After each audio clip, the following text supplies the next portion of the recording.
Data, they say, is the new oil. The 5 most valuable companies in the world today: Apple, Amazon, Facebook, Microsoft, and Google's parent company Alphabet have modified data and taken over their respective sectors. Based on proven oil reserves, Nigeria's oil, which accounts for 92% of its earnings, will run out in 47 years. Nearly 100 million Nigerians are online today. The deregulation of the data prices by the Nigerian Communications Commission and increased competition between internet cable companies continues to result in a fall in data prices, enabling more Nigerians to come online. But many people are oblivious of the fact that they may be dangerously giving up their privacy and protection in the way that they use the internet, their devices, and applications. Social media is a real-life expression of the human life. Sadly, most Nigerians don't know this. The same way we're security conscious in our houses and with our belongings, the same way we should be conscious with our online identity and with the information we share online. So data privacy and protection is critical. There are implicit rules around why privacy and protection are equally important. Privacy clearly indicates that you have a right to hold on. You control, as a user, you hold your data. But then protection then means that where you choose as the user to give it up, that you have the right recourse to protect it if it's used for more than what you gave it up for. And that for us is critical as Google. There are numerous challenges for personal data protection in Nigeria. In Nigeria, privacy is a fundamental human right guaranteed by the Constitution. However, no comprehensive data protection legislation has yet been enacted. Basically, there's no national law on data protection, but the Constitution in Section 37 actually guarantees the citizens' right to privacy of information, correspondence, and all that. Generally, there is no data protection statute of general application in Nigeria. What we do have is, well, we have a constitutional provision that guarantees the right of Nigerians to privacy, which is only limited to Nigerians. We also have a mixture or a hodgepodge of several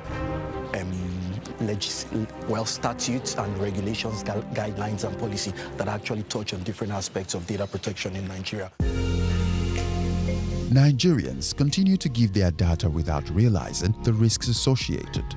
Much of their personal data is used for purposes incompatible with the purpose for which it was collected. They often have no rights in relation to collection, use and storage of their personal information, and there is little to no transparency around processing of personal data in Nigeria. So everyone is collecting data these days. Banks are collecting data, telecom companies collect biometric data, Immigration Service, they collect biometric data. The Nigerian Identity Management Commission is also collecting data. Even private buildings these days are collecting biometric data. Nigeria has no data protection legislation, so it gets worse. If there's a data breach anywhere or your information is used for purposes that are not compatible with the purpose for which you gave that information, if you suffer any injury of any sort relating to how your personal information or data is used, there is no legal framework in Nigeria with which you can seek redress.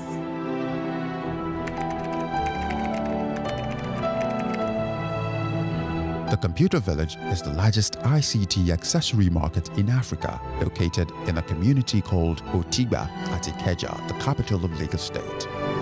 Apart from the repair of mobile phones and computers and the sales of technology accessories, the market also deals in sales of information.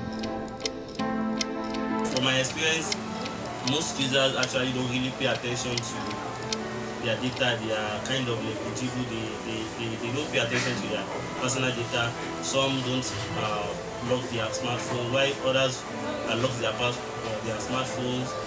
Gallery, notes, messages are not secured. And indirectly, a lot of technicians can have access to their data, password, username, and so many other information, pictures, videos, and all. The trouble is we're just realizing the importance of what's happening elsewhere. I mean, with the EU pressure coming on with the GDPR, It's now that lots of African countries are actually getting into the bandwagon to understand what's going to happen. That puts us at risk because you don't have much time, and that's going to be critical for how Africa moves forward. And that has a big economic impact on major African countries. So, where do we go from here? The fact that we are consistently engaging with data and making the best use of it in an innovative space means that we have to be prepared to continue to ensure the trust of our end users when they give that data up. Now, understanding that in innovating, there are steps that happen that can create issues. We are always striving to ensure that the right regulatory environment is in place that combines self-regulation, meaning we as an industry are consistently checking ourselves and reiterating that we are not straying beyond the boundaries of what would allow trust to grow. And then second for us is working with governments, with civil society to ensure the policy and regulatory environment is also consistently evolving to ensure that these rights are protected and remain private where they need to be as well. I think the role of civil society is awareness. Everyone needs to be aware of these issues around data protection and privacy. I think it's very important to have this conversation with the business sector or the private sector as well, to talk about content policy and privacy enhancing technologies. And it's absolutely very important to continue to advocate for a data protection legislation in Nigeria, to continue to engage the development of public policy in that direction. NIDA has a robust, regime of data protection guidelines, which for now actually guides the federal government, the state government, the local government. But these guidelines are actually undergoing review with a view to bringing the private sector on board. It's not about winning the big stake. What NIDA intends to do is to engage all stakeholders in the policy, in this review, so that the process, the rulemaking process, people will be given opportunity to contribute and have their input into the guidelines that will be finalized. The World Wide Web is the digital territory of 7 billion persons, and the personal data of Nigerians is Nigeria's next oil field. The mining, the refining, the storage, the merchandising, and the use are all matters of great importance to all digital stakeholders. Action is required from all and sundry: government in regulatory framework, companies in conforming to norms, civil society in continuous education, and especially you. You are the ultimate power holder.